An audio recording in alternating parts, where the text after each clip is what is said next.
I took a trip on a sailing ship, and when I reached Jamaica, I made a stop. Sad to say, I'm on my way. I won't be back for many a day. My heart is down and my head is spinning around. I aim to live a little girl in Kingston Town. Ladies and gentlemen, I aim to begin with this tune because this was the favorite song to the late Honorable Raila Odinga. As we speak this evening, it is one of the most saddening evenings in the history of the Republic of Kenya. The body of Raila Odinga today arrived in the Republic of Kenya, and a public body viewing was hosted at Kasarani Stadium, where delegates and Kenyans from all walks of life flocked Kasarani Stadium to pay their last respect to the late Enigma, Honorable Raila Odinga. But above everything, Raila Odinga was a man of many characters.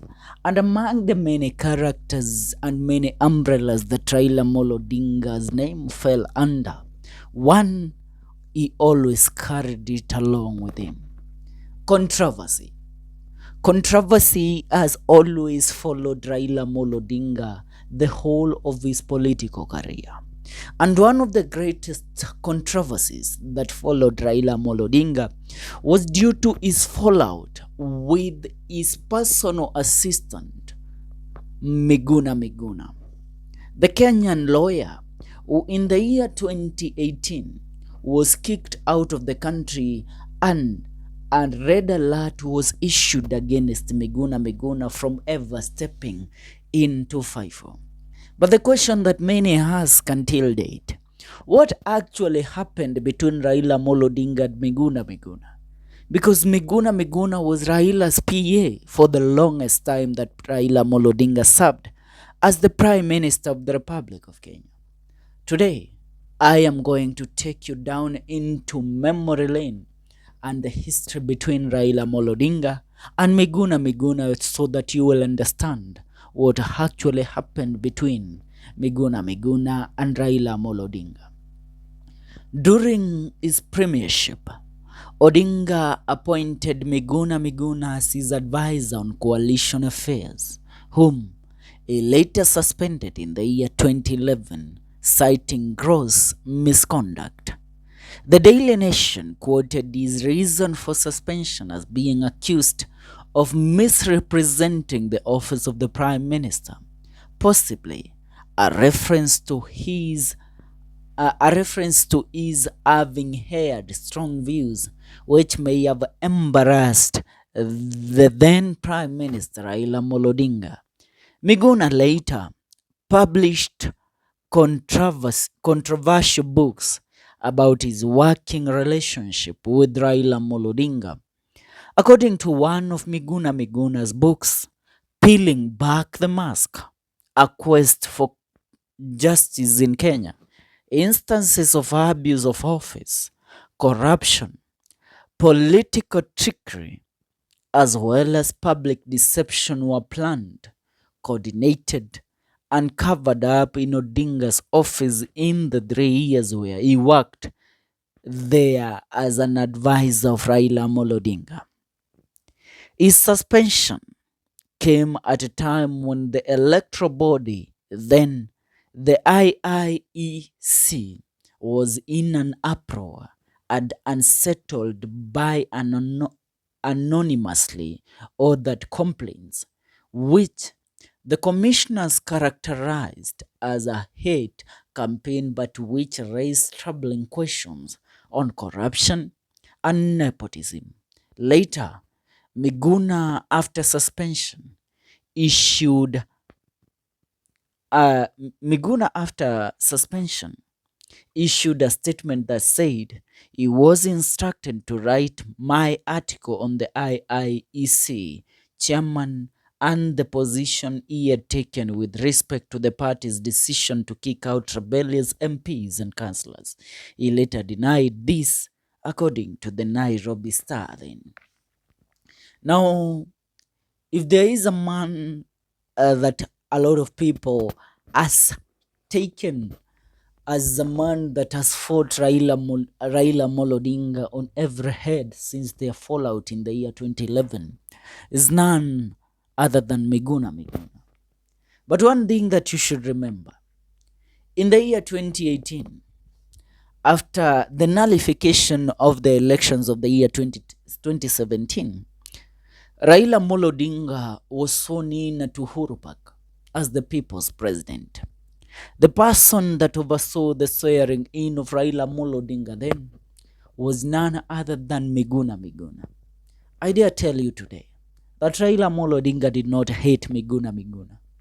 If there is one thing that Raila Odinga loved, was him standing for his son, protecting the people that he has raised in the political realm, and seeing them become people of relevance and importance in the political realm of the Republic of Kenya.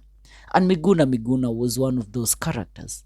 But the rebellious acts of Miguna Miguna forced the nation to issue a red alert against Miguna Miguna in 2018, where Miguna was banned from coming back in the country from the year 2018 until in the year 2022, when William Ruto was sworn in as the President of the Republic of Kenya. And all the red alert and the differences that made Miguna Miguna to be kept out of the country were all waved away, and Miguna returned to Kenya. As of today, we might speak about Baba Raila Odinga, but don't you forget that Raila Odinga, though many might have rebelled against him, many of who he raised in the political realm of the Republic of Kenya, they might have rebelled against Raila Odinga, but Baba never took a step further of addressing these young men and women. He stayed away from addressing them.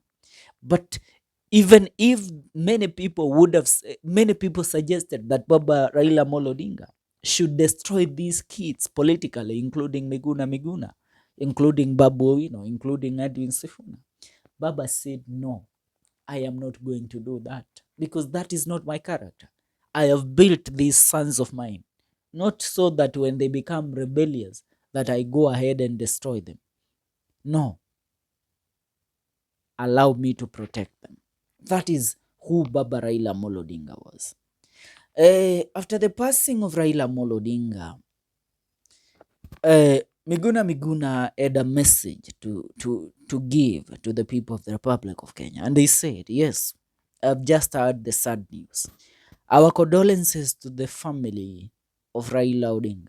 Rest in peace, Jacob.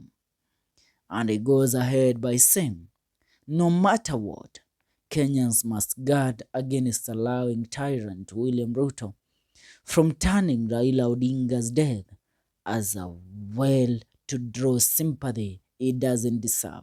And let us refrain from desperately trying to propel Naidi domain Onyuol Epaplatin as anything but weed. That is a message that Miguna Miguna issued. And on his conclusion, he said, January 30th, the year 2018, Uhuru Park, I proudly administered the oath of office for the people's president as men trembled. They aligned it as treason, but I stood firm and reclaimed our dignity and constitutionalism. I am forever proud of this act of fearlessness. Hashtag RIP Raila Odinga. We all say, rest in peace, Jacob. Rest in peace, our father. Rest in peace, the father of the nation. We loved you, but God loved you most. Go well. Go well, our father. Go well, Raila Odinga. Till we meet again, Jacob. Nobody has been born of your caliber in the current politics of the Republic of Kenya. Long live Raila Odinga. Long live the Enigma. Long live the Jaramogi Oginga Odinga family.